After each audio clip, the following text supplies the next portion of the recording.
दुर्घटना घडली जळगावची, तिच्यात अफवा पसरली होती की रेल्वेला आग लागली, मात्र अशी कुठलीही आग लागलेली नव्हती. चैन ओढण्याच्या घटनेमुळे लोकांची धावपळ झाली.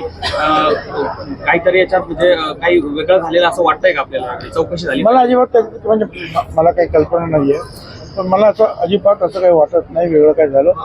कारण काही मूर्ख लोक असतात, कारण नसताना सुद्धा साखळी उडवून जे आहे गाडी थांबवतात.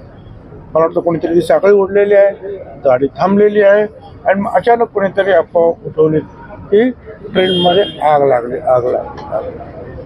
कदाचित ब्रेक मारून ते थांबवले असेल जोरदार ताबडतोब, त्यामुळे सुद्धा काही जे आहे स्पार्क्स असे उडतात त्या रुळावरती, त्याच्यातून आग लागली असंही काहीतरी कोणाचा समज झाला असेल.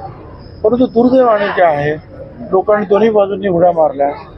एक बाजू सेफ होती, ते लोक सगळे वाचले, आणि दुसरी बाजू जी आहे नेमकी समोरची गाडी काही दिसली नाही, कारण तिथे त्यावेळेस वळण होतं, त्यामुळे येणारी गाडी जी आहे ताबडतोब दिसली ना, आणि 12-13 लोकांचा तिथे जीव गेला बिचाऱ्यांचा.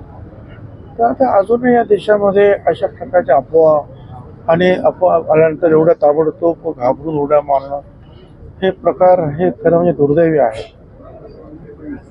आता सरकार आपापल्या पद्धतीने प्रयत्न करत आहे. साखळी जर विनाकारण ओढली तर त्याला दंड आहे, पण त्यासाठी सुद्धा चौकशी करेपर्यंत उड्या जर मारल्या कोणी आणि जर झालं ते दुर्दैवी दुर्घटना, दुसरं त्याच्या पलीकडे आपण काय म्हणू शकतो. ठळक घडामोडींसाठी देशोन्नती न्यूज चॅनलला सबस्क्राईब करा आणि बेल आयकॉन प्रेस करा. मुंबई, पुणे, नागपूर, मराठवाडा असो का विदर्भ, राजकीय, सामाजिक, शैक्षणिक क्षेत्र असो का क्रीडा, सर्वच घडामोडीचे विश्लेषण पाहायला विसरू नका. फक्त देशोन्नती न्यूजवर.